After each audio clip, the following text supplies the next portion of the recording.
Of my Explicit instruction trainer friends. It is a delight, and I am so glad that we are beginning our 4 webinars for the year, and you're fully undergoing education in your district or your agency. In fact, Thanksgiving vacation is coming right up. It's a perfect time to stop and reflect. Now, I sent out an email saying, please send me questions. And you know how many questions I got? I bet there's more out there. One. And this person wrote to me 3 times saying, what can we do in our schools quickly to make a difference in terms of writing? We're not going to meet the Common Core. And then the person heard that I had done a seminar in Wichita on writing for a short amount of time and said, well, can't you do that for the webinar? Well, one person begs and they win. So next time, be certain that you beg, and I'll do your topic.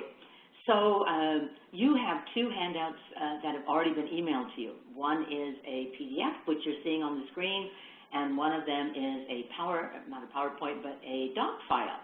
And you have absolute total permission to utilize this in your own trainings and to edit it and revise it. That's why you got the doc file.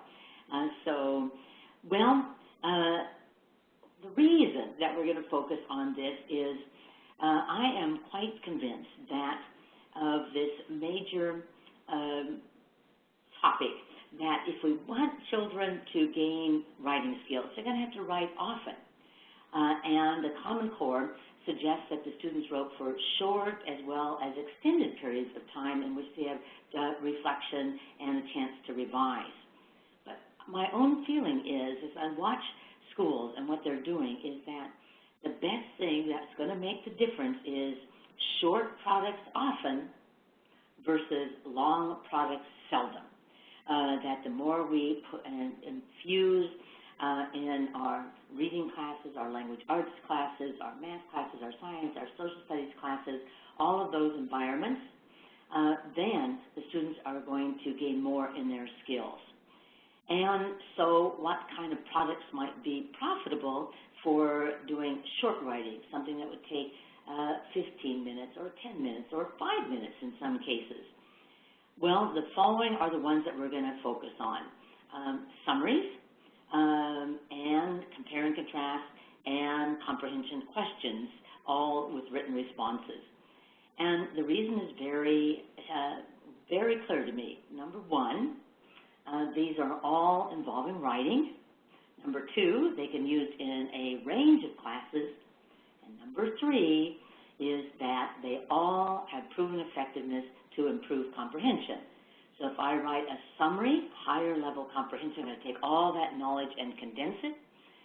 If I do a compare and contrast, comparing 2 characters, comparing prokaryote, eukaryote cells, comparing League of Nations to the United Nations, then I am also having to do higher level thinking and comprehension. So we get thinking skills, comprehension, and writing.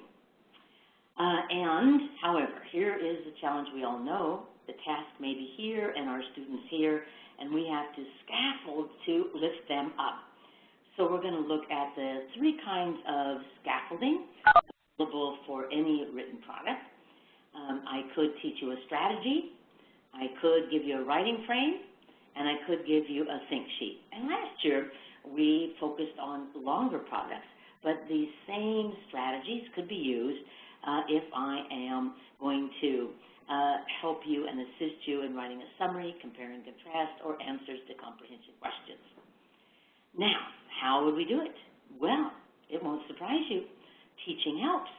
Not just assigning, not just say write a summary, not just saying compare these 2 things and write it up, but actually having a practice. And since we're going to be teaching strategies, then we probably would want to use I do it, we do it, you do it. I do it, and then we do it together, then you do it. Okay, join me wherever you are. I do it, we do it, you do it. I didn't even tell you where I am, because last year the webinars came from all distant places, but today I am sitting right in my kitchen, and it's kind of a treat. I've been on the road for almost a month, and now I'm home for a few days, and it is beautiful weather for Portland, Oregon, overcast and raining, just gorgeous. And some of you are in Hawaii, and I bet it's sweeter there. So we could do that. I do it, we do it, you do it.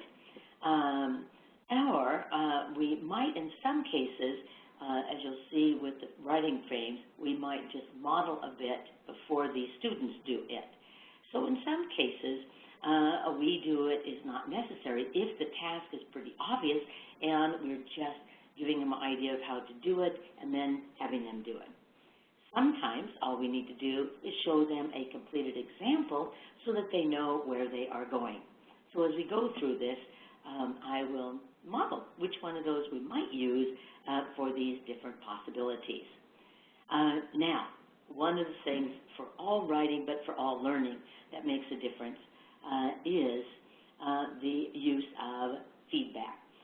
And feedback on these short projects are not necessarily ones that we're going to take and grade in depth. In fact, one of the reasons for having kids write often, writing an answer to a question in preparation for a discussion, writing answers before they share with their partner, or writing down a summary so that they could have a group discussion of the information, is that we might certainly record completion, non-completion, but in all cases we might not do the kind of feedback that we do on longer products, thus making them ones that we could do more often in many classes.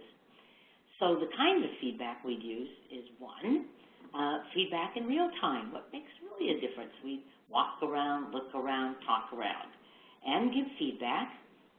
That would be praise, that would be corrections, and that would be encouragement. Another type is if you're walking around, you might notice consistent challenges or consistent excellent points in many kids, and you might give that feedback to the whole group. And that would be a very appropriate thing to do.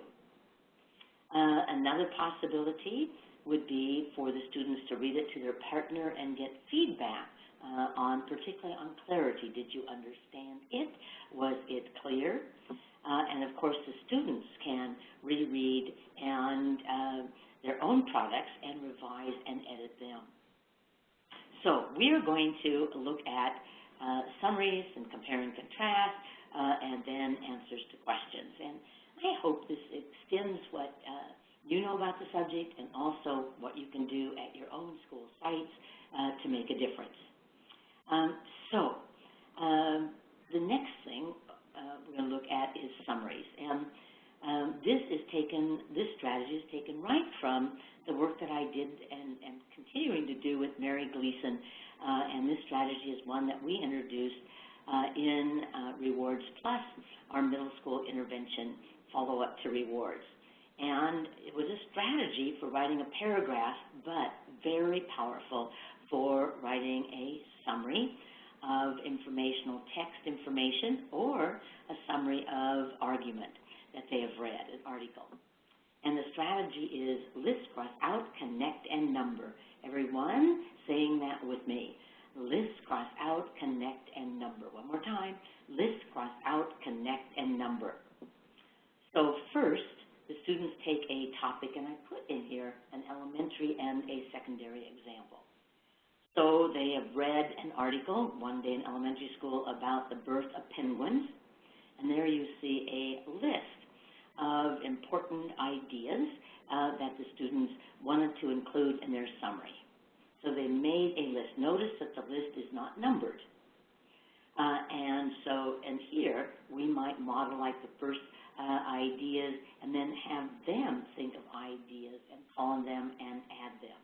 You don't have to model the whole thing because that would be very time consuming. You'd model just enough and then guide them in doing the rest. Then we would do the next step, which is its list, cross out. So you see here that the students had one idea that they thought was a weak idea, not necessary, didn't add anything, so they crossed it out. The water is very cold. And next, to encourage them to have longer sentences, we had them connect ideas that would go together. And so the two ideas, after laying the egg, the female leaves and stays out in the water for the winter. In those two, they said, well, that would easily go in one sentence. So they connected them, an overt behavior to support them, and then after they connected them, then they numbered them. So look down below and you see the numbers. And they add the numbers last so they can think of what ideas we want and then add the numbers, separating out two processes. One process being I think of what we're going to, what I want in it, and then I think of the order. So the content and the order are separated. And then the students write it up as a paragraph or more than one paragraph summary. And so this is a research-validated strategy. And so we would be able to model and guide the students in using it for a number of informational text summaries. And again, we're getting that writing in, we are getting that comprehension, and then gradually we can fade out our part, our assistance, where we might go over the strategy and have them use it, and then we could remind them of the use of the strategy and have them use it. So always we're looking for how we might fade it out over time. And so you'll see that here is the strategy again, as it appears in Rewards Plus. And here we have a group I was working with in a middle school. We wrote down the topic. They shared what they thought were the critical details. We made a list. We crossed out one idea that they thought was not relevant, and then they connected ideas, numbered them, and wrote their paragraph. So I highly recommend this strategy for writing a summary because it worked, and it works very well. And also because it could be used for other paragraphs in other kinds of materials. Well, what else might we do in terms of summary? One thing that I see, this is just a reference for you to give students in terms of transition words. And so because in summary writing, I might say down there under summary, to summarize, to sum it up, but I also might say in addition, therefore, however. And I'm certain you also have a good list of transition words, but great writing requires that there be fluidity from idea to idea to idea, and that takes the use of transition words. So one of the things that I see happening across our country, I want to share with you because I think that it's very powerful, and that is having a set of questions about, in this case, a person that is used more than one time. So maybe we are reading about 5 different inventors, and as we are reading it, we summarize our information by answering who is it, why are they famous, what are their accomplishments. And we do this all 4 times in the same kind of form. And it could just be on a piece of paper where the kids write the question and the answer. The benefit here is they're getting a schema.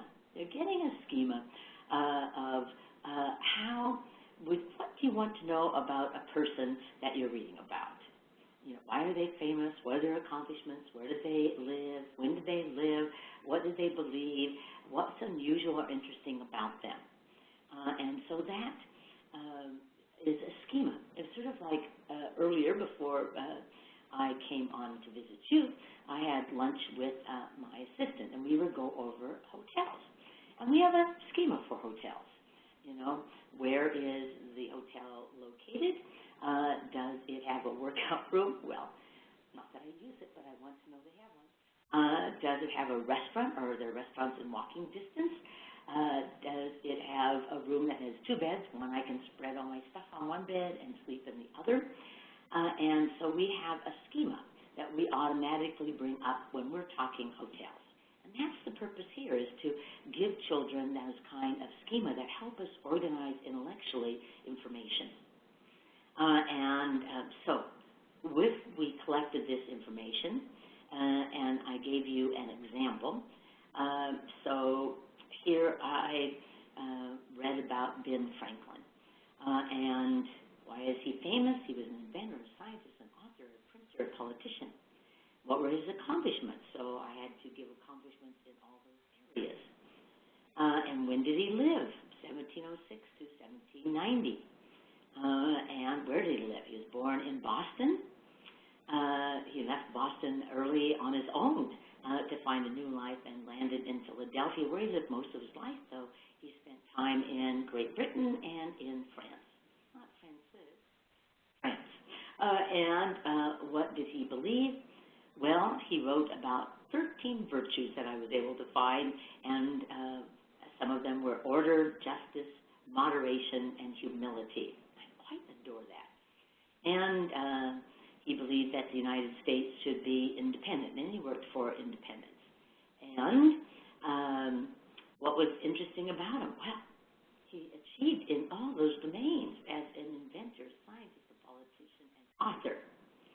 And so let's say I had this information on 4 different inventors. Same form I filled in. Well, now there's a lot I could do with this information. One, I could write a summary. And so down below, you see having written a summary from this. Now, I could even use list, cross out, connect, and number, because I have a list of information. And I could go back and just put a line through ideas that I didn't want to use. I could then connect ideas that I'm going to put together and number them and write a summary as I wrote for you down below. Ben Franklin, a well-known American living from 1706 to 1790, gained fame as an inventor, scientist, author, printer, and politician. So condensing the information, combining ideas together, and using transitions to make it cling together.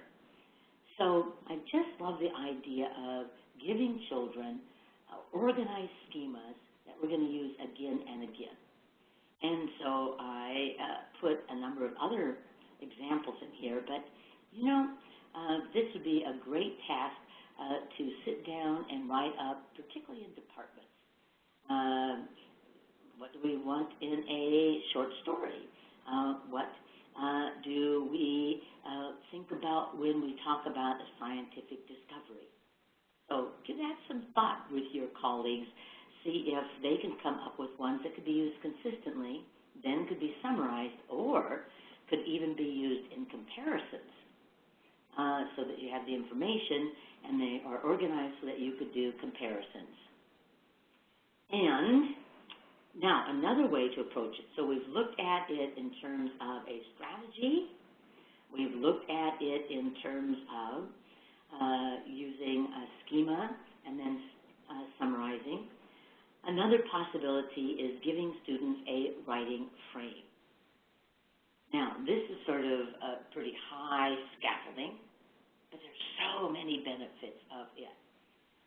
So here is an example of a summary for informational text. And so these are sentence starters that are embedded in a paragraph. So the child copies it. In this section of the chapter, a number of critical points were made about, and then they complete that. First, the author pointed out that, and they complete that sentence. This was important because. Now, let's look at an example, and then we'll talk about why this kind of writing frame could be very useful in our classes.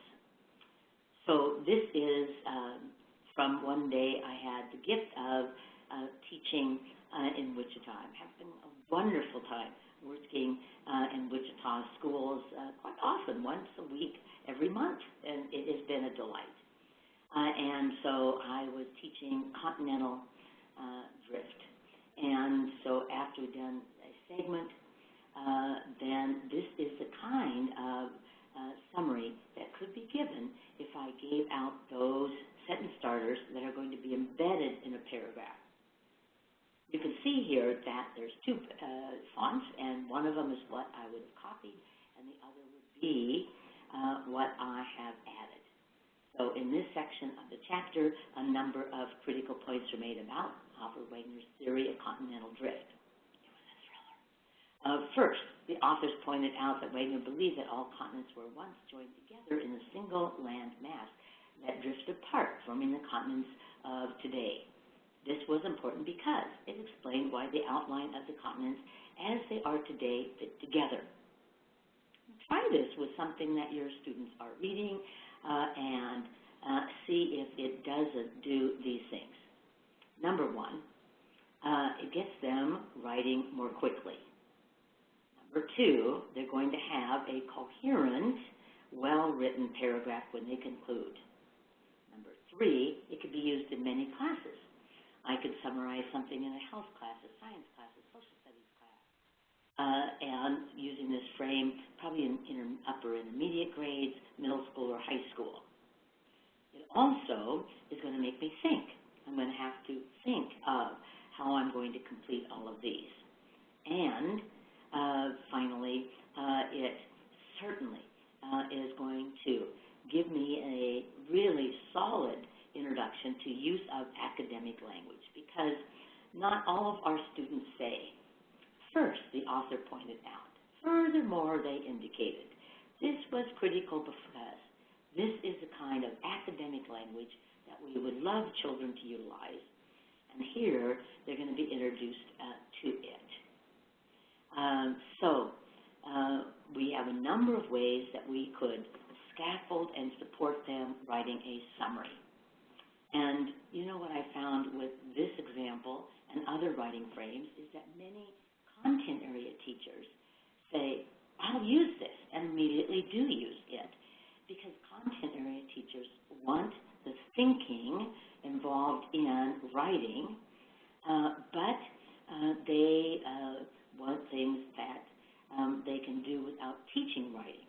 So this sort of fills in the writing teaching part, and the teacher is supplying the content, so we have a beautiful marriage there of something that would be very powerful.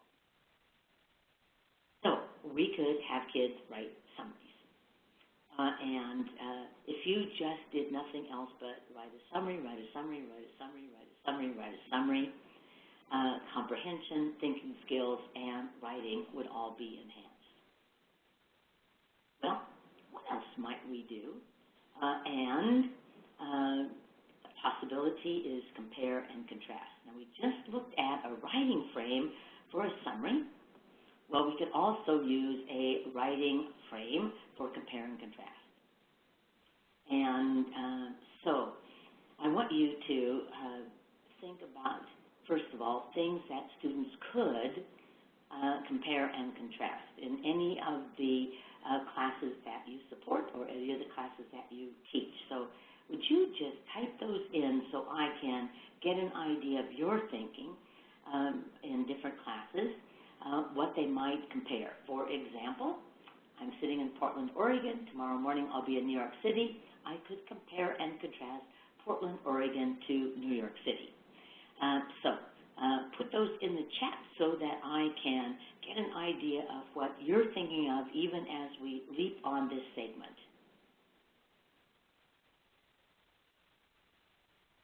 And Jackie, be certain that you throw it up so I can see it.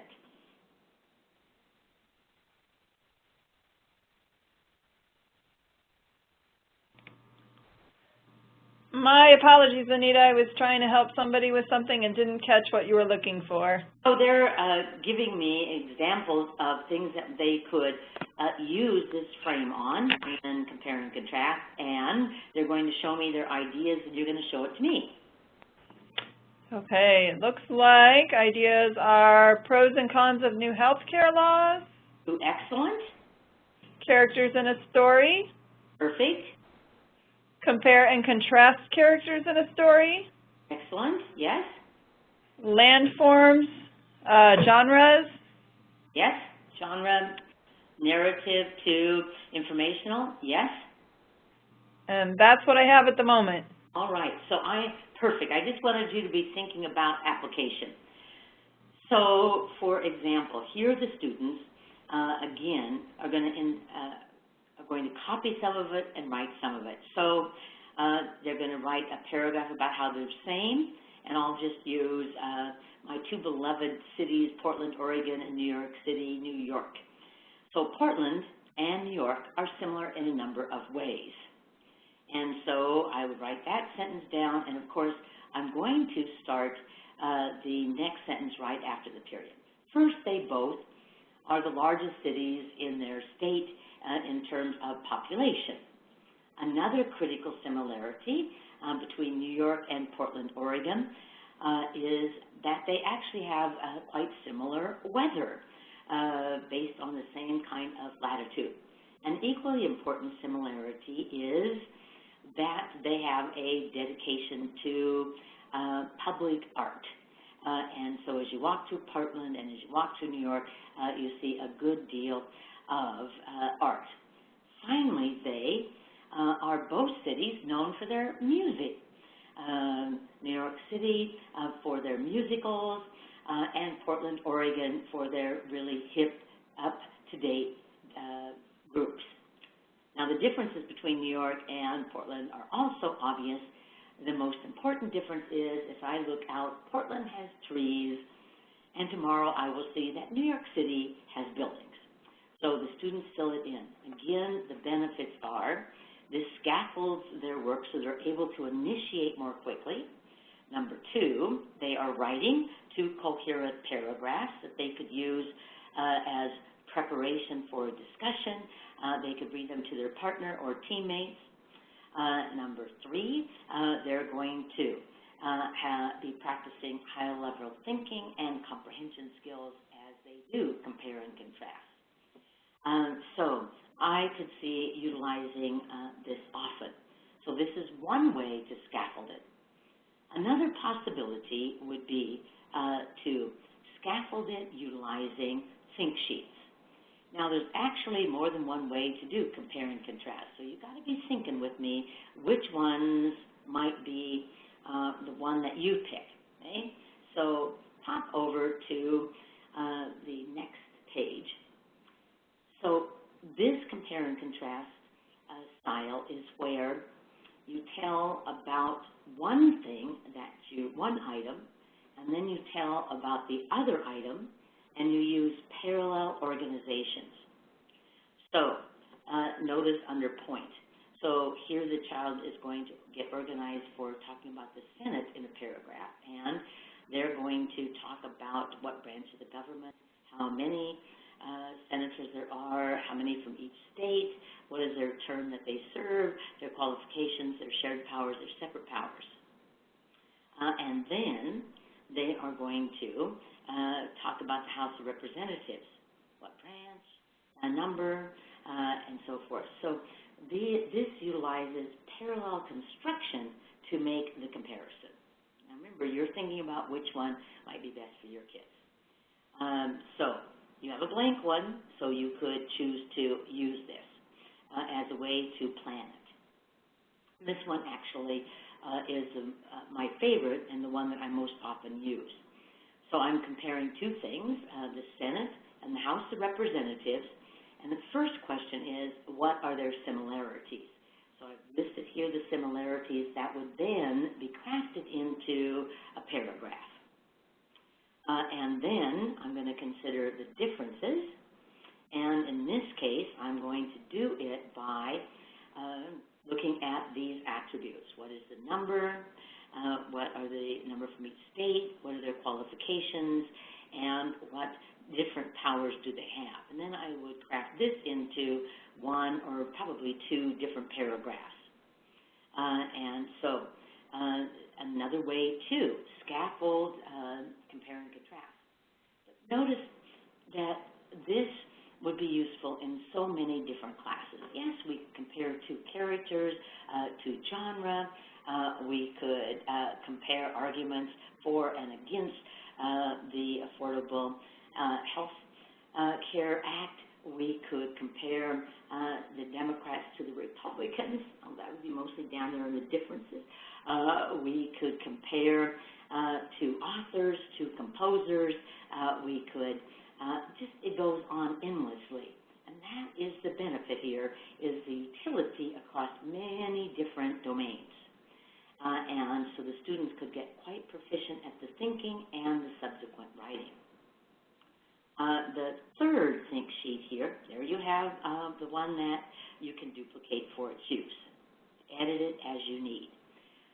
The next one is where you would actually compare them in paragraphs point by point. You know, just talk about their members, then about their qualifications, and how they are same and different.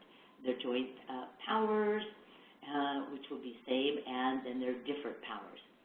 So you can pick which one is most useful in terms of organizing for your own students and the subsequent pattern that they might write. Pretty exciting. I hope you're as excited as I am about short writing. That may take a little time, but doesn't take a month. Okay, there you have a think sheet for that purpose. Well, you might be asking what other kinds of things might we do. And first of all, I just want to stop here for a second. So this is another group of transition words, and specific to compare and contrast, because here, compare and contrast is all about the use of words that would indicate to the reader that you're talking about things that are the same, and you're talking then about things that are different. So this one is really useful when they are doing compare and contrast. Well, what other things might we do? And so another very good thing that we could teach kids is how to answer comprehension questions. Now, I know that you are working on higher order questions, utilizing the guidelines from the Common Core on what kind of words we might use.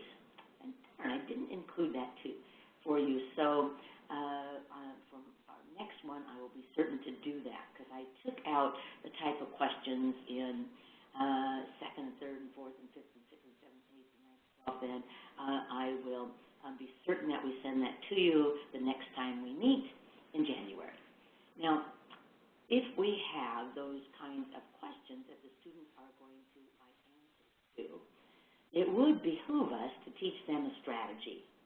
And this strategy also is one that was field tested and then researched in our work with Rewards and Rewards Plus at the middle school. Though the strategy we taught earlier in Skills for School Success for students that were in elementary school. So we know that it's going to be useful elementary or secondary.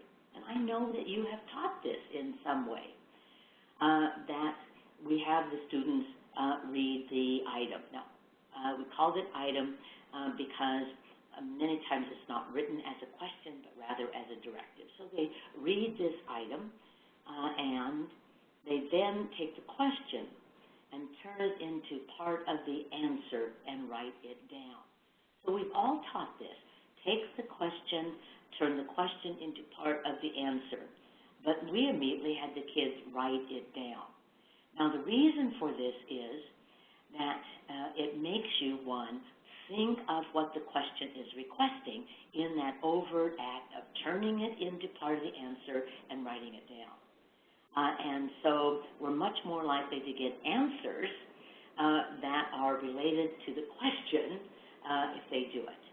Also, if they take the question and turn it into part of the answer and write it down, we're going to end up with a complete sentence, a miracle. So we want that to occur. And then we have them locate the answer or evidence within the article or the chapter or the narrative. And they can either think of it, because in some cases they could answer it in that way using, but oftentimes they will have to look back and find evidence that they can incorporate into their answer. And then they would complete it. So here we have a strategy. And so this one, whether you use this wording or other wording, is just absolutely imperative that we teach kids to avoid the common errors when they're answering questions of the answer doesn't match the question, the answer is not in complete sentences, and the answer is such that they never could go back and use it to study. I mean, I've seen answers such as, there are 3. What does that refer to? There are 3 sunny days in Portland, Oregon. No, there's more. But we try to keep people out of Oregon with that myth. There are 3 branches of the federal government. There are so many possibilities here. And so we want to avoid it by teaching them. Read the item, turn the question into part of the answer, and write it down. Then think of the answer, locate the answer or locate evidence that you can use in formulating the answer, and then complete it. So let's just look at an example. So I pulled up the questions that we utilized last year when I did a chapter on Andrew Jackson. And here was one question. Why were Adams and Clay accused of making a corrupt bargain, stealing the election? So I might take the wording from that question and turn it into part of the answer. And so I might start with, Adam and Clay were accused of stealing the election for a number of reasons. And so I take the wording and turn it into part of the answer. Now, look down at the next question. Summarize the ways that Jackson tried to get the support of people in the election of 1828. So I take that item, which is not listed as a question, but rather as a directive. I take that item and I use words from it to formulate the initial portion of my answer. Jackson tried to get the support of people in the election of 1828 using a number of techniques. And then I could go through and add to it techniques and explain it. So I could teach them a strategy. I could also, if my students needed even more scaffolding, then giving them the strategy of turning the question part of the answer, I could give them a frame, and that's what you see underneath of these. So I could show on the screen the question and this frame. Adams and Clay were accused of making a corrupt bargain for a number of reasons. Students would copy that topic sentence, and then they'd have first, and then they would add to it. First, Adams convinced Clay that he would make a better president than Andrew Jackson. In addition, he asked Clay to get members of the House of Representatives to vote for him when the issue came up before the House of Representatives.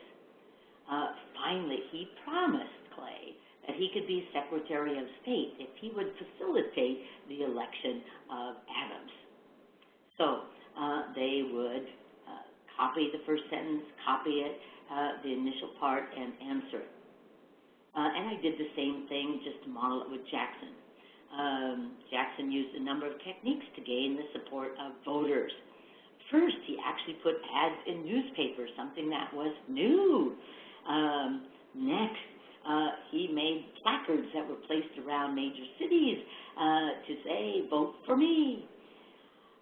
So we could support questions answering with a strategy or with frames. Now, the only challenge with these frames, though, we do again get enhanced writing, we get thinking skills and comprehension, and academic language as we use these. But they can only be used once, and that is for these specific questions. So another possibility, and one for which there are lots of resources, and I bet you have some, is to use generalizable ones for writing frames that could be used again and again. So let's just look at some. So here are some that are on explanations. So you want to explain something. Maybe I want to explain why it was called a corrupt bargain. Maybe I want to explain the reason that we use the word orbit versus the word rotate when we talk about the Earth's movement around the sun. Maybe we are going to, so many things that I might give an explanation of. So here are some alternatives, and you can see that you could generate these with ease. So let's look at the second one. There are differing explanations as to why we should emphasize short writing often in our classes. One explanation for this is that any skill that we want people to have some automaticity on takes practice. And thus, if we want students to be good writers, they're going to have a lot of practice. The evidence for this is seen in many, not just academic tasks, but athletic tasks, the need for practice to get automatic. An alternative explanation is that short writing is going to become easier for children if we do it often. They're going to get a mindset that says, ooh, I can do it. If we have them write and write and write some more, whether it's a summary or is a compare and contrast or answers to comprehension questions. Now, the explanation is based on research that has shown that particularly writing summaries is not just useful for writing, thus recommended by by the article called Writing Next by Steve Graham and Dolores Perrin, but also compare and contrast has good research to show it improves comprehension and writing if writing is the response. Of the alternative explanations, I think the most likely reason that doing short writing often is going to make a difference is that it's going to give kids practice so that their writing has more automaticity and fluidity. All right. So I just wanted to show you that could, and I just picked a random topic to demonstrate that with. Well, so we could use generalizable writing frames. So pop over to the next one. And these are both for opinion or argument. And so if you had an opinion, you could utilize this. So let me just use an example. Maybe we read that chapter about Andrew Jackson.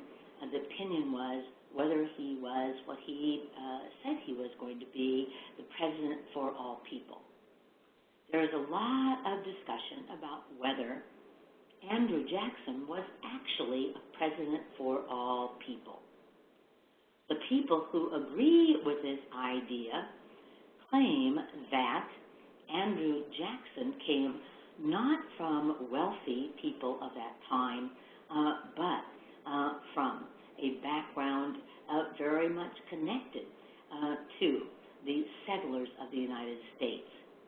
A further point that they make is that not only was he not wealthy, but he had lived in some of the new territories and traveled a good deal through them, and thus gained a good deal of information about living in the United States at that time. However, there are also strong arguments against this point of view. People with the opposing view that he was not a president for the common man believe that he was only the president for some of the people. They say that Andrew Jackson, for example, did extend voting rights to not just men with property, but also white men without property. That still left out a lot of people. It certainly was not all of the people. Furthermore, they claim that Andrew Jackson attacks against Native Americans also would be a reason why he wasn't the president for all men. Not only that, he owned many, many slaves, another excluded group. After examining the different points of view and the evidence for them, I think that Andrew Jackson was president for some of the people, not all of the people, because of exclusion of men of color, all women, Native Americans, and African Americans. So you could see again a frame gets me going quickly. It supports my writing, so I end up with something that is coherent, but it can be done in less time because of the prompts. And it makes me think, and it also makes me think deeply about the information so I have better comprehension. I bet that there's some writing frames that you have, and I would love to get them. In fact, if you send me the writing frames you have, and I'm going to look for the writing frames that are out in the world, and let's compile them all for use by all of us. We have a starter here, and we can add to it. So we wanted to leave plenty of time for questions, but let me just talk to you about one more thing. So this is a reminder. Send your writing frames so that they can be compiled, and we will send those out to you with also that information that I pulled in terms of comprehension questions. You know, I really strongly believe that what we just did would make a huge difference in intermediate, middle school, and high schools, that we need to have children writing more, and we can't have it just be that one 10-page report or 5-page essay. We really need to have them write at least once a day, at least in one class, if not more. If we want them to believe that they are writers and that they can have automaticity and that we will reduce their fear of writing. So I hope that you will find a group that you can share this with because it will make a difference. Now, just a little note here, October 8th, we're going to start the new year with Explicit Instruction webinar, and so I hope you'll tune in. If you send me a topic, I might say yes to it, and if not, I do have some questions that you have sent, and I would love some more of them, and we will respond that way.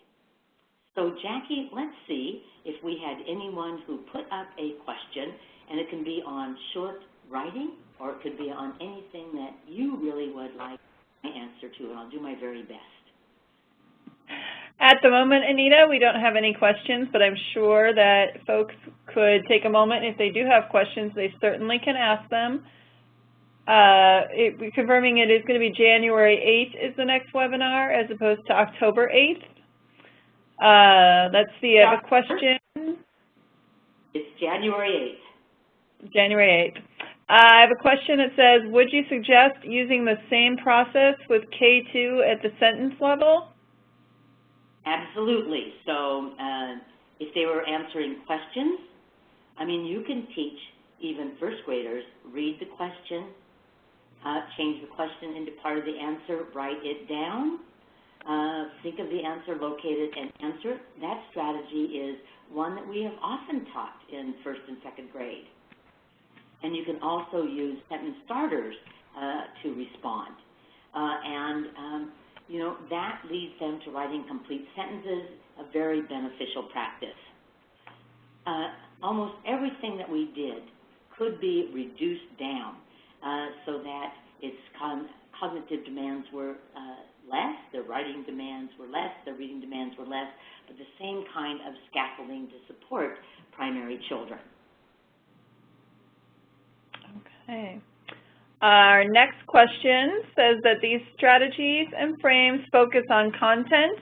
When do you stress working on mechanics? So when would we stress working on mechanics? Certainly we have the foundation skills of spelling, of punctuation and capitalization, and they need to be taught pretty systematically. And so, some people believe that we could just embed it in writing and they're going to discover it. Probably it'd be better if we taught it and then we reinforced it with these kind of products. So would you tell that person to write me which of the foundation skills they're particularly interested in, and I will definitely include more demonstrations on foundation skills in writing next time. Sounds good. Another inquiry for the January webinar. Yes? Interested in seeing or hearing more about close reading strategies, in particular using read-alouds with K2 students? Well, close reading strategies win. So we'll just plan on that. And I'll do a little bit on the mechanics too for writing and demonstrate a lesson. But close reading strategies, right on. Okay. It looks like for the moment that's all our questions. We will again, there's another question about including close reading for mid and high school levels as well. Okay, close reading, primary, intermediate, middle school, high school. We got it all.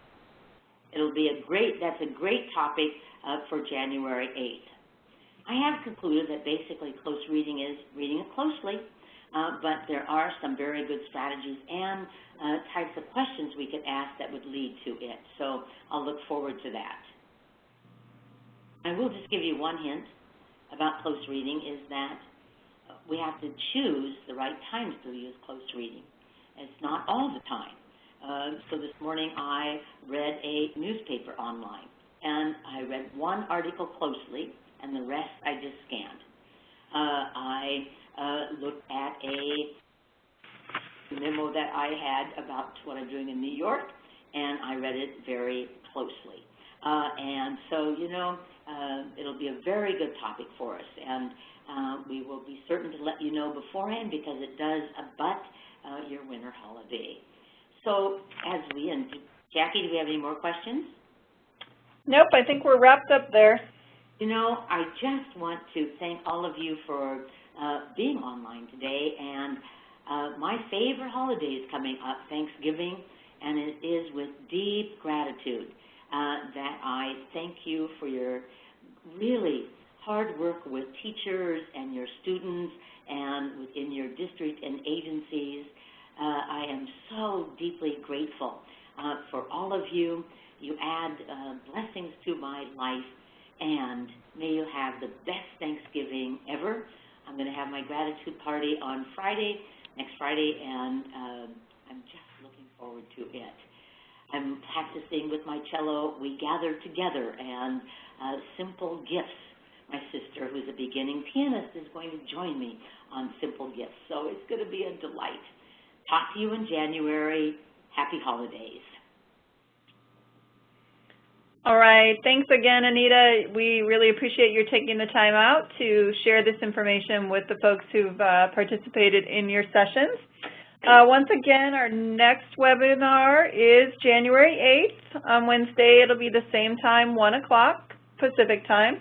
And we will, again, record the webinars. And so if you are unable to attend one, you will always be able to catch it as a replay. And we'll have a link out in the next day or two to you all for this webinar. Beautiful. Thank you so much. Bye-bye. Thanks, everyone.